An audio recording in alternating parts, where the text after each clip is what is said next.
Hello, everyone. This is Eric Pennington with The Spirit of EQ, and welcome to the Spirit of EQ podcast.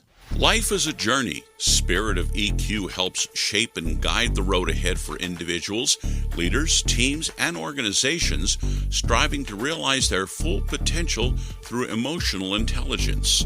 Spirit of EQ is a coaching and consulting company that assists individuals and businesses to reach their full potential by developing emotional intelligence. In business, managers and leaders recognize the value of training to develop leadership skills. What they may not realize is that those skills are far more effective when they pay attention to not only performance, but also to people. Emotional intelligence is a crucial skill because people drive performance and emotions drive people. After this podcast, listen for a special opportunity to learn more. Today we have a very special guest, Jeremy Jensen, who is the Assistant Police Chief of the Dubuque Police Department in Dubuque, Iowa. And joining me as always is Jeff East with the Spirit of EQ. Hi, Jeff. How are you? Hi, Eric. Hi, Jeremy. Jeff. Hello. Oh, hello. I'm sorry I cut you off there, Jeremy. But from that perspective, I want to let Jeff kind of tell the audience a little bit. How did you meet? How do you know Jeremy? Okay. All that good stuff. I got to meet Jeremy at an emotional intelligence conference sponsored by 6 Seconds. You've heard us talk about them. We're a preferred partner. And just kind of got to know them by accident. We stayed in the same hotel and we ate at the same breakfast table and gave them some rides, and we were in some of the groups together. And I found out that Dubuque, Iowa is doing something I think is really, really cool and very interesting. They're introducing emotional intelligence into the whole city government, my understanding. And I think the police department was the first area that you worked with. Is that true, Jeremy? Yeah, the police department. That's because that's where I work. So that's where we introduced it first. We started out just as a kind of a self-knowledge thing about now over 10 years ago now, with just officers just trying to get them to figure out how they can talk to people better. Okay, and then I got to meet Rick and Mary. Was that her name? Nancy. Rick and Nancy. Rick is just a patrol officer, or not? I don't want to say just a patrol officer because that's not the right way to say that. Is one of your patrol officers, correct? Yeah, Rick was actually at the time was our DARE officer. Oh, okay. All right. And then Nancy worked with the water department, and I hear that she's moved on to something else, but is still kind of involved with it. That's correct. She retired, but she's staying. One of her things was that she wanted to stay involved, so that's why she was at Boston. Oh, very cool. So after getting to know them a little bit better during that weekend, and coming to find out that emotional intelligence is getting introduced into law enforcement in their city, it just really struck me. And what really struck me with all three of them was their enthusiasm and passion about what they're doing there and some of the results. So hopefully we can touch on those as we go through the podcast today. Anything you'd like to add, Jeremy? No, that's good. I mean, that's exactly what I want to talk about. Okay. Well, why don't we start off, your current role as assistant chief. What are some of the other roles and maybe how long you've been with the department?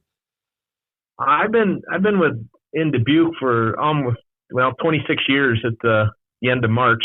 Okay. And then I've been in law enforcement going on my 29th year. So I've pretty much done everything there is in law enforcement. I mean, I started out in small towns, and then I worked at sheriff's department, worked in a jail, worked in Dubuque, worked on patrol, worked traffic enforcement, criminal investigations, community policing, tactical stuff. Again, just about everything there is to do. And then I've been promoted up through the ranks. So we have corporal, lieutenants, captains, and then now I'm assistant chief, and I've been doing that for about 2 years. Okay. So you should have a very good perspective of everything that's going on in law enforcement with what you've done. What is it that got you into law enforcement? What drew you to the field? Quite honestly, it was a whim. Okay. I literally was on an engineering track, and I didn't like it and was struggling with it. And I started out at a community college, and the day before classes started, I changed my major to law enforcement because it just sounded cool. And they tried to talk me out of it, and I did it anyway. So been at it ever since. Was it you just wanted to drive cars fast? Was that what it was? Drive cars fast, turn on lights, that kind of stuff. Yeah, okay. It's all fun, right? I've talked to several people in law enforcement. That's how they kind of got into it. They didn't really know, and then obviously, I think from talking with you and your time, that it must be something that you really love doing. Yeah, I mean, that's never thought of doing anything different, really. Okay.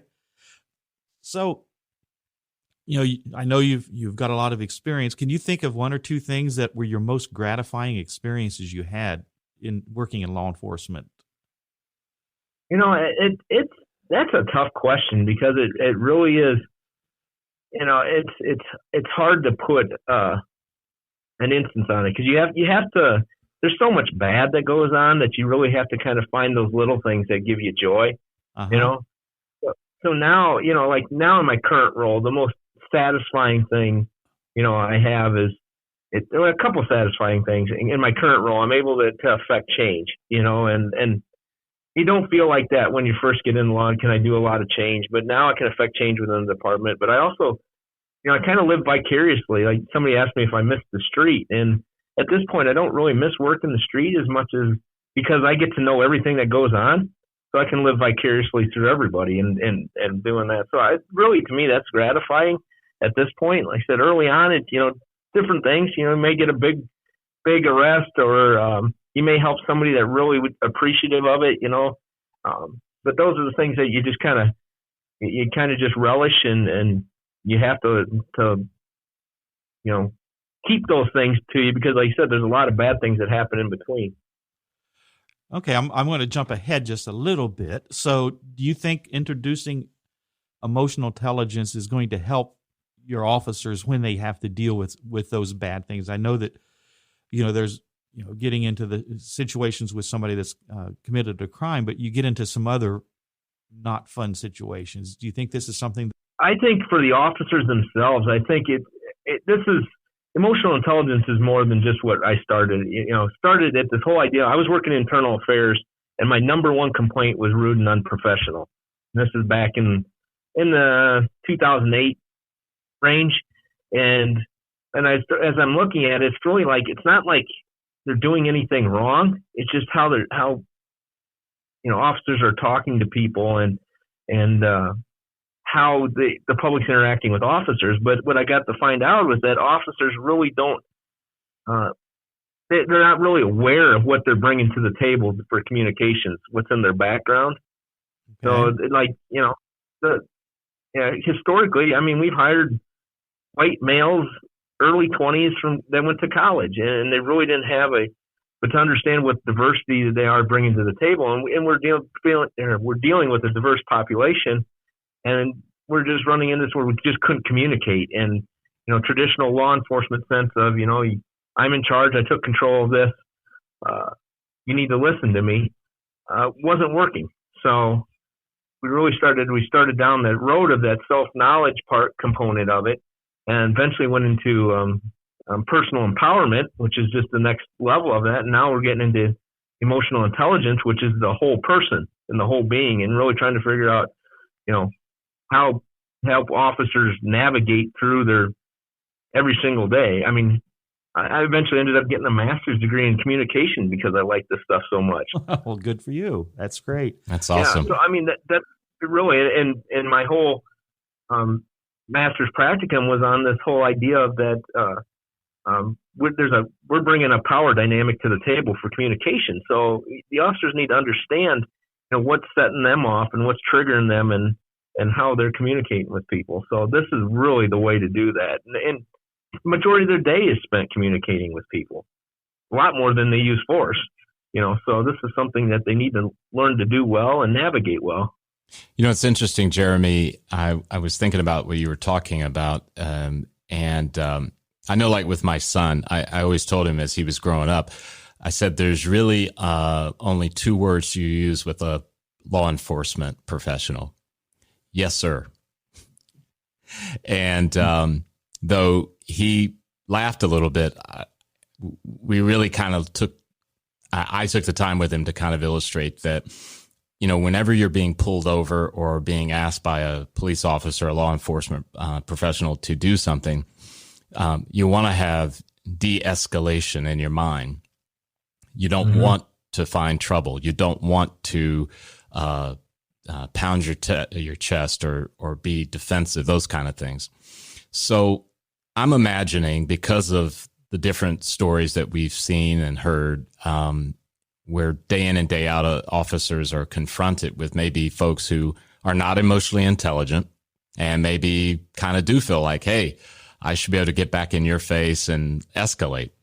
Right. Has emotional intelligence in the world that you run, has that helped officers be better at managing relationships, even though sometimes they are kind of hostile, not necessarily violent, but just hostile in nature? Oh yeah, the big buzzword in law enforcement is de-escalation, which is I find it kind of funny, having worked in small towns where you learned how to navigate those situations because you didn't want to get your butt kicked because you didn't have any backup close by. So now it's like it's this de-escalation. Wow, what a novel idea. But it really, de-escalation is emotional intelligence.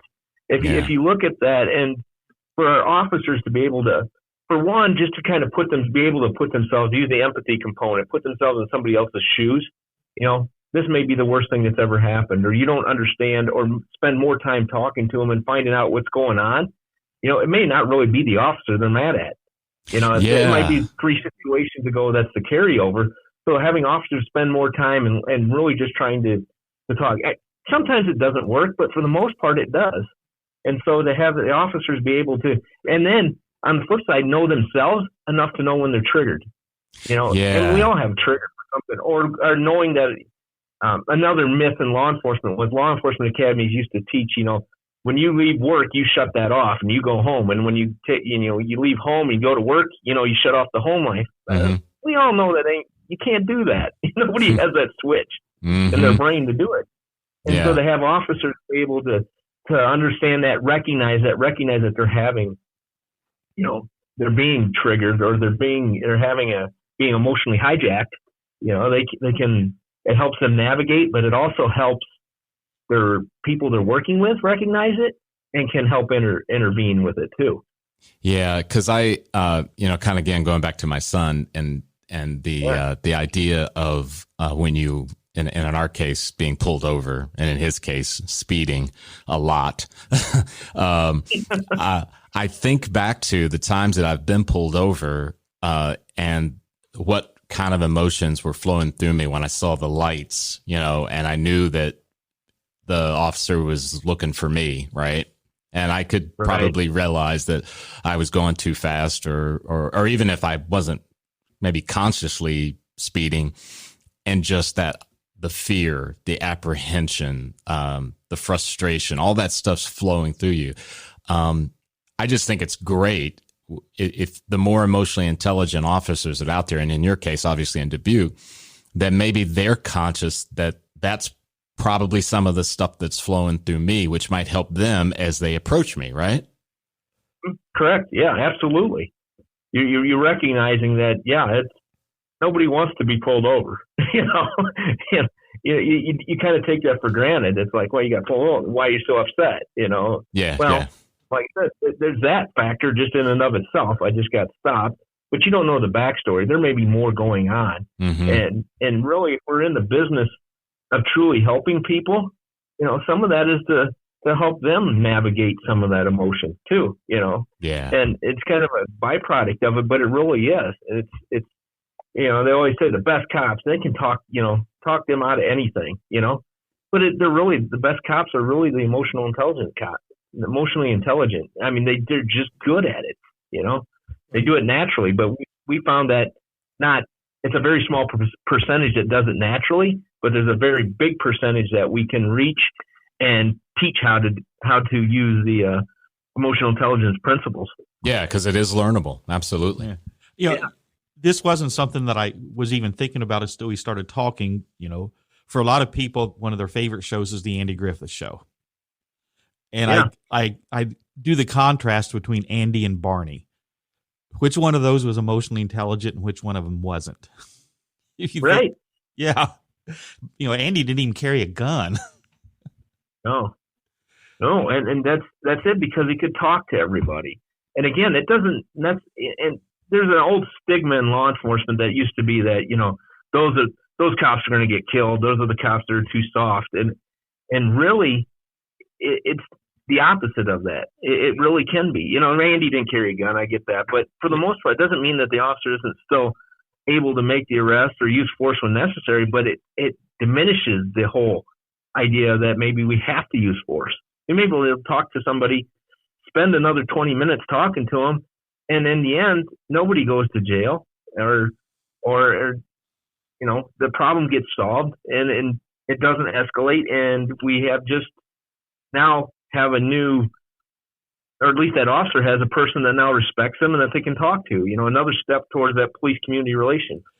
I've had the opportunity to talk with some officers, and I'm also involved in a prison ministry, and so I get to know the corrections officers, which aren't in the same thing, but they have some of the same situations. And I've heard from both of them that they've said, we'll let the other person decide how it's going to end up, and right. how they respond. If they act calmly, and anyway, because I am in this ministry, I get to talk to a lot of the inmates, and they talk about the COs that they respect because that's how they act. They go into it and respond instead of react. Yeah, but what you just said, that for law enforcement, we got to get past some of it. Let them dictate how, whether they're going to decide whether they go to the jail or not by how they act. Well, we know that if somebody's triggered or emotionally hijacked, they can't get out of that without help, mm-hmm. or time. And a lot of times law enforcement encounters are time sensitive. We ain't going to sit there for 4 hours while you do that, So it really is an ability for us to be able to help somebody through that.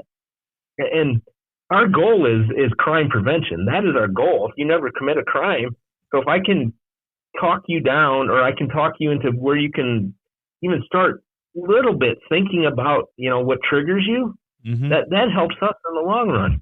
We're not going to deal with that person day, or the next time I deal with them, we're going to have a more positive interaction because we're able to talk to each other, That's, I think, with the kind of situations that, people in your profession have to deal with, when something very minor could turn into a life or death, to keep it at that minor mm-hmm. thing is so important. And yeah, and I can see where the use of the tools that emotional intelligence give you can help that. So we've already talked about some of the driving factors. What were some of the factors, if you have any factors specific to the Dubuque department, that really got the idea of emotional intelligence in there? I know you. Well, like I said, the number one thing that started it was that rude and unprofessional. It's like there's just no reason why we should be at this level of getting all these complaints on rude and unprofessional. Again, tactically, we're doing everything right, but it's just how we're talking to people. That started that route. The second thing that started it is we're looking at revamping our field training program. And as we know, there's generational differences. We have boomers all the way down to Gen Z now in our workforce. And there's some generational things. And law enforcement traditionally has been, with the training program, you will learn and you will adapt to us. Well, that doesn't work. We're finding it just doesn't. And what I was getting feedback from our field training officers was I just can't connect with them in the car. I'm having trouble one-on-one in that confined space of the squad car day in and day out for 4 to 5 weeks, and I can't connect with them. And as I started looking at that, that's what started us down the personal empowerment route. It's like, I know some people involved in that, talk to them, and it's like, oh my goodness, this could really help us. So in that realm, we trained our field training officers first, and the feedback from that was fabulous. And they're like, oh my gosh, why didn't I have this before? So since then, that was in a partnership with the University of Dubuque that we did that. And Liza Johnson, who went to 6 Seconds with us, she's a personal empowerment person at University of Dubuque. I'm glad you mentioned. I'm glad you mentioned her. I forgot about her. I met her too. Yep. Yeah, one of the people, and we had 3 people from the University of Dubuque there, but Liza drives that. And so we've taken this collaboration to the next step now. So now with the 6 Seconds, personal empowerment was great, and it's more concept driven and kind of some things, but it's not that one-on-one assessments that we're getting out of the training we have now. And that's really where we think the power is going to lie, is that one-on-one. Being able to sit down and talk to somebody, not in a group setting where they got to kind of figure it out and navigate it themselves, where they're actually going to get the one-on-one attention and really have help individually working through it. So have you seen, I don't know if you have any numbers that can back up what you're saying. Do you see any difference in the actual, like, end of the year, the complaints are down numbers? Yeah, I don't have the stats in front of me. But at the time, I want to say I was dealing with probably 35 to 40 of those a year, and now it may be less than 10 on the route and unprofessional. It just has changed. And the ones that are, and the other thing we have, that comes into this is body cameras. But but that actually is good because the officers understand that, so they want to act. Because they know they're being recorded, but they want to be able to deal with that. And they recognize now with being police footage that, people are a lot more positive about cops that'll sit there and talk to people and try to work through the problem as opposed to the one that goes instantly to a taser, Yeah. So I think they get it. We had no pushback. We ended up training our whole department in personal empowerment about 9 months after our field training officers, and we really had no pushback on it. Wow, that's great. Had some people like, wow, it's common sense. Well, yeah, it kind of is, but not for a lot of people. Well, the other thing I was thinking about too, Jeremy, from the perspective, and this has been something it's been resonating in my head and sharing it with a lot of people, is about the idea, the difference between judgment and curiosity.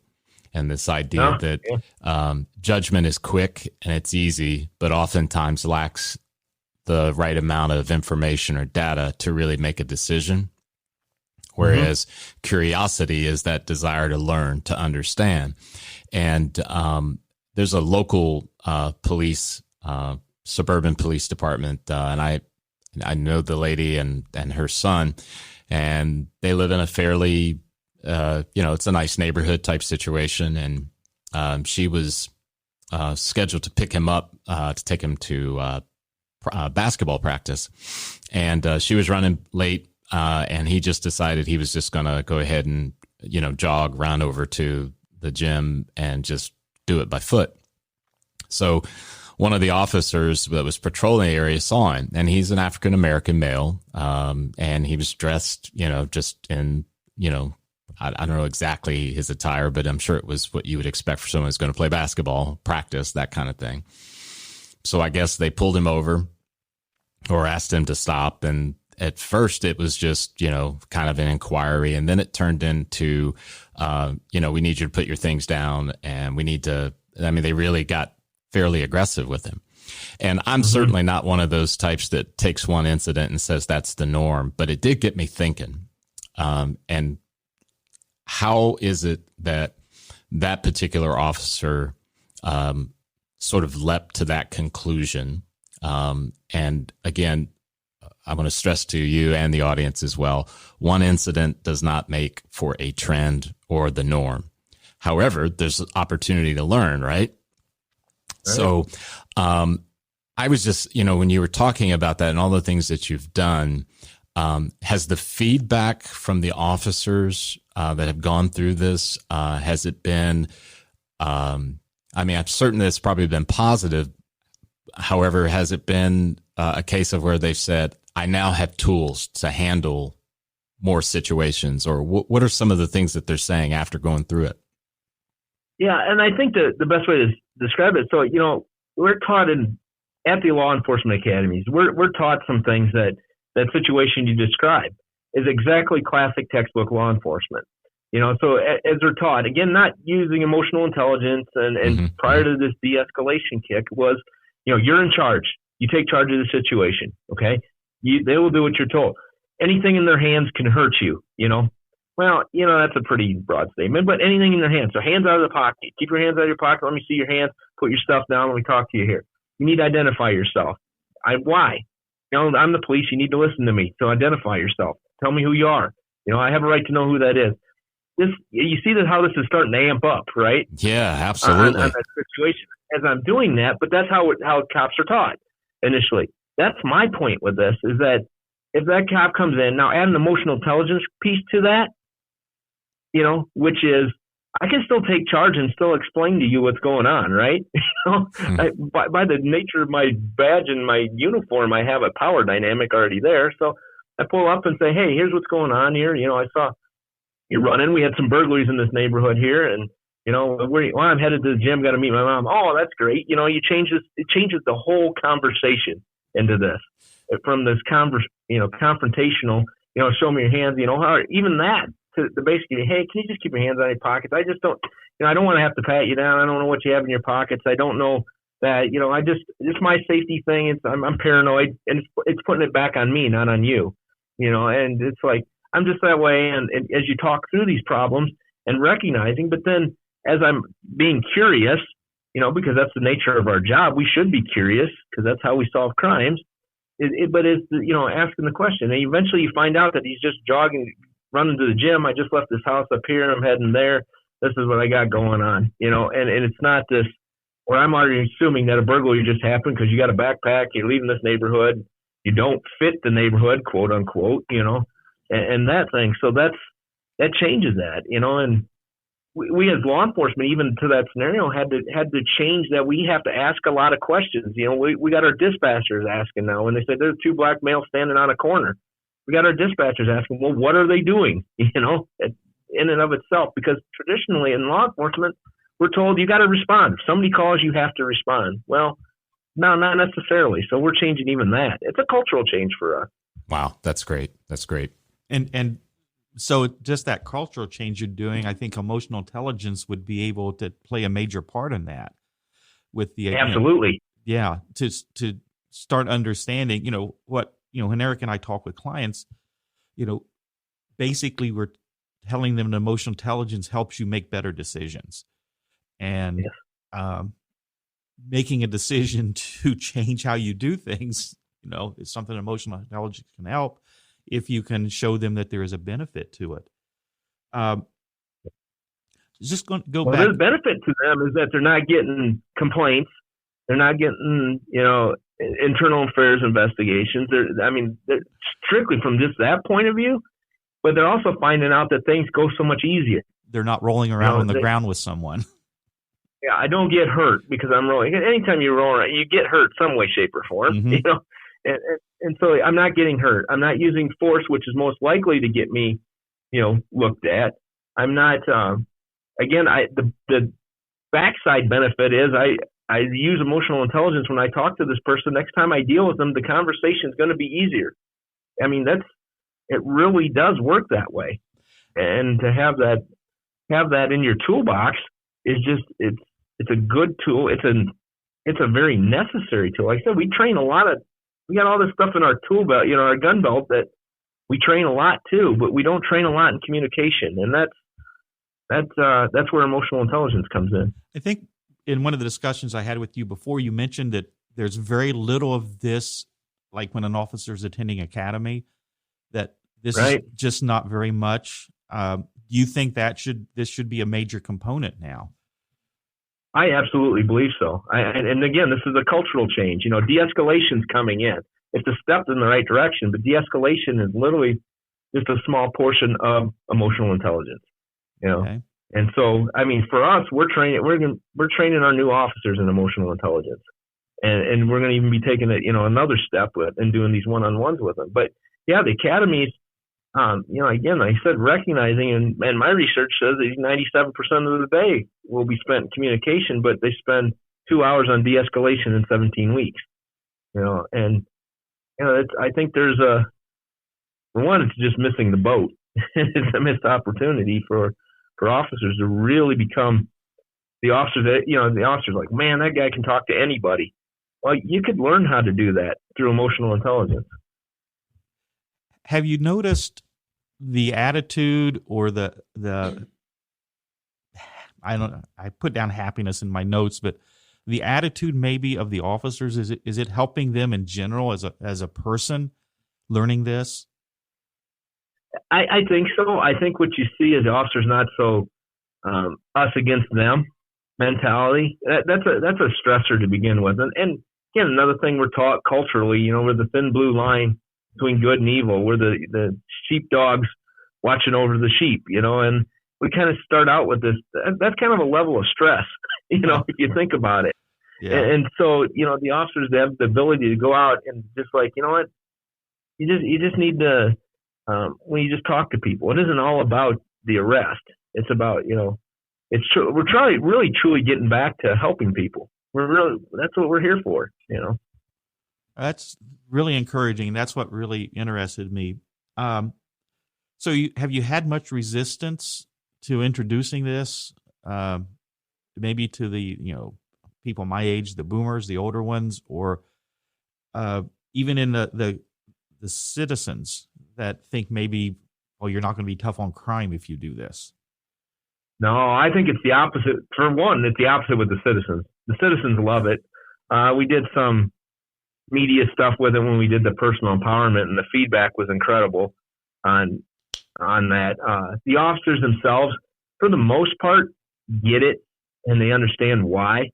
You have some people that are just resistant about, learning about themselves. They want to hide themselves. They want to do that. But for the most part, the officers themselves, feedback's been great on it. When we were doing the self-knowledge part, officers would tell us, I never really even thought about that. Thought about what's really important to me, how to identify. And that was something that we got a lot of good feedback out of, because again, I identify as this. So if I strongly identify, as a father, and I go into a situation where somebody doesn't, you almost look at that as it could be a trigger for me. How come you're not identifying strongly as a father? You should. You have kids. You should be a father. It's putting my values on you.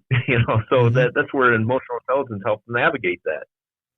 So, Jeremy, one of the things that I've thought about with law enforcement is just how stressful a job it is in general, and trying to think about, if your day in and day out is going out, and even though you're obviously taking a mindset of helping the citizens, it's still a very stressful job, because at this point in time, there's always going to be someone who's going to make a bad decision that leads to a crime, that leads to obviously having to be arrested or apprehended or whatever you want to call it.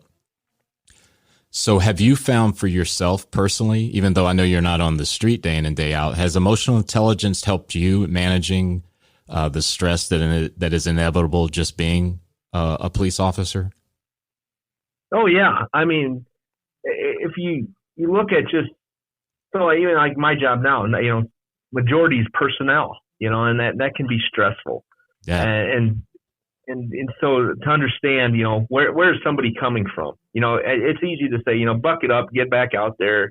Come on, you've done this a million times, but to really start to look at what's going on with somebody, for me, helps navigate that. But as far as the stressors, if you do a simple think, feel, act exercise. Mm-hmm. Yeah, we're very familiar. Yeah. Yeah. You do that, and it's amazing.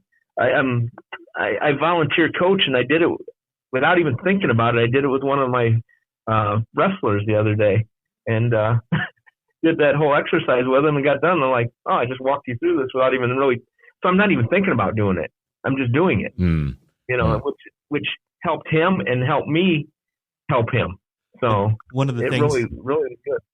One of the things that we always tell our clients is, none of this does any good unless you do practice. And it sounds like you're doing the practice. Right. Again, but now without thinking about it, which is really to me was really kind of cool, because after I thought about it, I'm like, geez, I just actually helped him, because I was able to take it to the next step, because I could essentially say, hey, I worked with him on this. Well, you know what, Jeremy, too, as I'm thinking about it in our interactions with clients, large or small groups or individuals, is reminding them that initially in making this change to becoming more emotionally intelligent, it'll kind of feel like walking upstairs backwards at first. Mm-hmm. But once you put in the work and you practice, it'll become somewhat second nature to you. And you won't need to consult the booklet or the guide in order to do it. It'll become a part of who you are. And that's when it gets really, really powerful. It doesn't imply that you someday get to a place where you arrive. It just means it becomes just a part of who you are. And that's really, really powerful. That's where we want to go with our officers, because it's not like this, they have enough technical stuff they have to know, that they don't want them to have to look in the book and say, okay, now I'm supposed to do this with you. We Right. want it to be second nature, because for one, the flow of communication just becomes more natural that way. And it isn't this disjointed, robotic, I'm just, reading the script kind of thing. It really becomes more organic and fluid. And again, people feel like they're being treated fairly that way. So, Jeremy, that's a good segue a bit, because I want to talk a little bit about diversity. And you mentioned it early on as it relates to more diverse populations. Could you speak a little bit about Dubuque's sort of what people groups, if I can call it that, typically are in that community? And then I want to ask you, as it relates to how has emotional intelligence maybe helped as you interact with people who are maybe from a different country, or again, maybe it's just a different racial background, those kind of things. Yeah. So Dubuque is it's a little over 90% white, if that it puts it in perspective. Yep. And when 20 some years ago, when I first came to Dubuque, it was probably 99% white. And so you're having when it comes to diversity, Dubuque really got caught up in some national news with some of the racial stuff back in the early 90s, with a cross burning, and some people went on national TV. So Dubuque really had this stigma about diversity. So Dubuque got into actually doing intercultural competency, has been doing it for as long as I've been in Dubuque, so 20 some years. It's interesting because that a lot of the concepts are obviously the same as emotional intelligence. It's a little more specific, when it comes down to that. It didn't spend a lot of time on the self-knowledge component of it, just more about just, understanding like the die model and iceberg and things like that to understand those. But as we're, working with a diverse population, like I said, what we hire for police officers, and we're becoming more diverse, but, understanding how to recruit a diverse population, it's fairly tough for us in law enforcement, because we were going all over the country. Well, not everybody wants to move to Dubuque, Iowa. Right. We're finding out, so we're really focusing our recruitment efforts on the colleges, which tend to be fairly diverse along those lines. But where that comes in, where I'm a long way around to get to this point of I'm trying to say is that the diversity issue for us is that this is how we navigate our day in and day out, because we don't, if you just, race hits the big headlines, but it really is, everybody has a diversity that's different than mine. Even if I look exactly alike, or I came from the same town, but there may be a poverty thing. There may be, a religious thing. I mean, there's all kinds of stuff that play into this. So for the officers to try to navigate that and understand that quickly, that there is that going on, that helps navigate, again, the emotional intelligence part of it helps them to navigate the conversation with that. And again, doesn't force an issue into, we'll deal with families that all they do is yell, so when an officer gets there and all they're doing is yelling, and officers tell them to be quiet, do you think that works? No. So, yeah. And you know what, Jeremy? The officer to understand that's the norm. Yeah. That's the norm for that family. So instead of me taking them all to jail for not listening or disorderly conduct or something like that, to work through the actual issue, as opposed to, because it doesn't solve the problem if I just say, okay, you weren't quiet, you're not going to jail. It doesn't solve the problem. Yeah.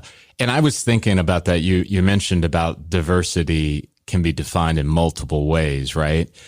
And, and a friend of mine who lives, in his neighborhood, they were having issues with break-ins, and most of the break-ins were happening with, heroin addicts, opioid, and that kind of thing.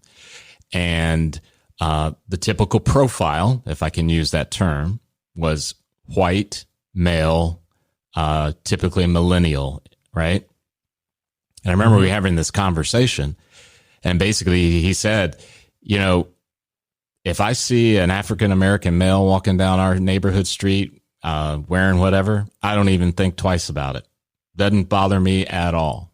He said, if I see a little rough looking white male, unshaven, kind of walking aimlessly, I'm on guard.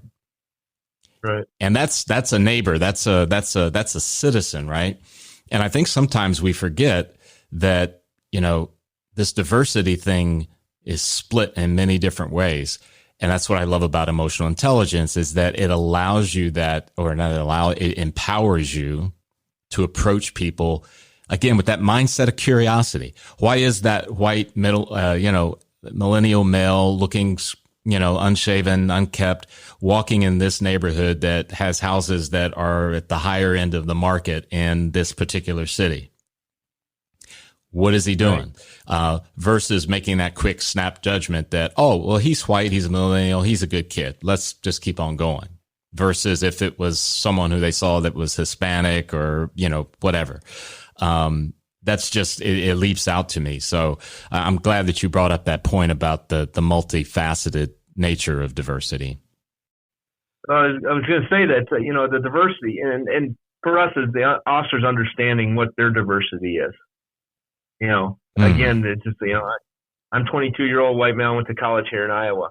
Well, my college experience may be different than yours.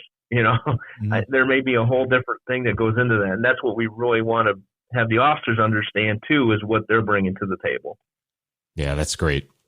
All right. If Eric doesn't have anything else, I don't have anything. Is there anything? I have one more question, but if you have anything else you'd like to add, Jeremy, before I ask the final question. And Jeremy, I'm sorry. I do have another question, but go ahead. All right. No, you go ahead first, and then I'll. Sorry, and Jeff is familiar with my just jumping in. Well, we do it to each other. So. Yeah, it's a familiar back and forth. So, okay, I'm thinking I'm out there in the audience, and maybe I'm a part of a local police department, sheriff's department, and I hear you talking. So Jeremy, and this is, again, I'm kind of putting myself in their shoes, and they're kind of wondering, so, okay, what's the takeaway? Why should we be interested in doing it in our department? Why is it, what would you say is a reason why it could potentially help them? I know it's not a guarantee. There's no silver bullet, but if that person out there who's in a department that maybe where they're going, hey, we've been dealing with the complaints, or hey, we wish we could, what would you say to those folks? Well, it's all about police-community relations. And, where does that start? We can have focus groups. We can bring everybody to the table. But in the end, it's that one-on-one interaction for police. It's the officer that meets you in your house on the worst day that you're, on your worst day, And so what the takeaway is that we really are having that police community relation. By being emotionally intelligent, we're really forming that bond on an individual basis. But on the flip side, on the backside is it reduces our complaints. It reduces us using our force. I mean, it really can. I mean, granted, you have to use it at times, but it really does reduce that, which reduces injuries, which reduces lawsuits. You can, the whole trickle down effect is amazing. But the real thing is that police community relation, because it's pretty good to work in a town where the community really backs you. Yeah. And that doesn't happen anywhere. I am fortunate. I do live in a town where the community, as a whole, backs us, where our city council backs us, and I think that's one of the things we want to maintain. And the way we can do that is in one-on-one and these one-on-one interactions that we have every single day, multiple times a day. Eric actually asked the question I was going to ask. So see how powerful I am, Jeremy. Yes, I have the ability to read Jeff's mind. I kept it a secret, but the secret's out now. So, Jeremy, I really, really appreciate absolutely the time you've shared with us. I am so still impressed with how much enthusiasm and passion that I know I've seen with you and Nancy and Rick when I got to meet them in person, and the way it's going through the force. Would you have any problem with if somebody wanted to contact you? No, not at all. I like I said, I like talking about it, so I'd be more than happy to. So just like contact them through the police. Well, because what I was going to say is, Jeremy, we can get your information, whatever that information you feel comfortable sharing, in our show notes. Yeah. So if there are some people that want to learn more about what you guys have done there, and then, obviously sure, within our work, we'll certainly, we're appreciative of that as well. Yeah. All right. Yeah, most definitely. All right, Jeremy, have a wonderful day. Thanks, everybody, for tuning in, and we'll catch you soon. Thanks for subscribing and listening to the Spirit of EQ podcast with Jeff East and Eric Pennington. Spirit of EQ is a preferred partner of 6 Seconds, the Emotional Intelligence Network. 6 Seconds is a nonprofit organization researching what works in emotional intelligence. Best practices are shared through methods and tools that are global, scientific, and transformational. To find out more about Spirit of EQ or to request a speaker, go to spiritofeq.com. Our contact information is in the podcast show notes as well. And now for our special offer. Hi, everyone. This is Eric again. Glad that you tuned in to our most recent show with Jeremy Jensen of the Dubuque Police Department. If any of you out there would like to get connected with Jeremy to learn more about what they've done with emotional intelligence, you can reach out to us at info@spiritofeq.com, and we'll be more than happy to make an introduction. Thanks so much.